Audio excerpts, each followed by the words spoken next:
ಒಬ್ಬ ಪೊಲಿಟಿಷಿಯನ್ನು ಒಬ್ಬ ದೊಡ್ಡ ಸ್ಪೋರ್ಟ್ಸ್ ಪರ್ಸನ್ ಅಂತ ಅಂದ್ಕೊಳ್ಳಿ. ಫಾರ್ ಎಕ್ಸಾಂಪಲ್ ಈಗ ಸಚಿನ್ ತೆಂಡೂಲ್ಕರ್ ಅಂದ್ಕೊಳ್ಳಿ. ಈಗ ಸಚಿನ್ ತೆಂಡೂಲ್ಕರ್ನ ನೀವು ಹೊರಗಡೆಯಿಂದ ನೋಡ್ತಾ ಇದ್ದೀರಾ.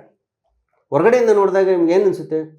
ರಾಮನ ಮೂರ್ತಿ, ಸೈಲೆಂಟ್ ಅದು ಇದು. ಅಂದರೆ ನಿನ್ನ ಮನಸ್ಸಲ್ಲಿರೋದೇನು, ನೀನು ಹೊರಗಡೆಯಿಂದ ಅವನನ್ನು ನೋಡಿರೋದು ಅಷ್ಟೇ ಗೊತ್ತು, ಪರ್ಸನಲ್ ಅವ್ನು ಗೊತ್ತಿಲ್ಲ.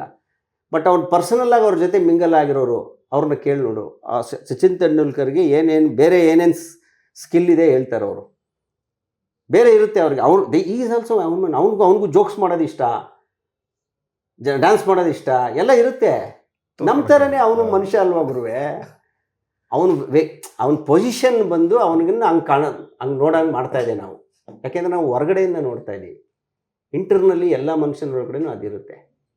ಸೊ ಅದನ್ನೇ ಹೇಳಿದ್ದೆ, ಇದು ಅರ್ಥ ಆಗಬೇಕಂದ್ರೆ ಹ್ಯೂಮನ್ ಸೈಕಾಲಜಿ ಗೊತ್ತಿರಬೇಕು. ಈಗ ಡಾಲರ್ ಮಣಿ ಅನ್ನೋ ಕ್ಯಾರೆಕ್ಟ್ರು ಅವನು ಅದನ್ನು ಇಂಗ್ಲೀಷ್ ಕಲಿತಾ ಇದ್ದಾನೆ, ಆಮೇಲೆ ಆ ಸಿಚುವೇಷನಲ್ಲೂ ಇಂಗ್ಲೀಷ್ ಮಾತಾಡ್ತಾನೆ ಅನ್ನೋದು ಇದೆಯಲ್ಲ, ಅದೇ ರಿಯಲಿಸ್ಟಿಕ್ಕು, ನ್ಯಾಚುರಲ್. ಅವನ ಒಳಗಡೆ ಅದೊಂದು ಇದೆ. ಅದು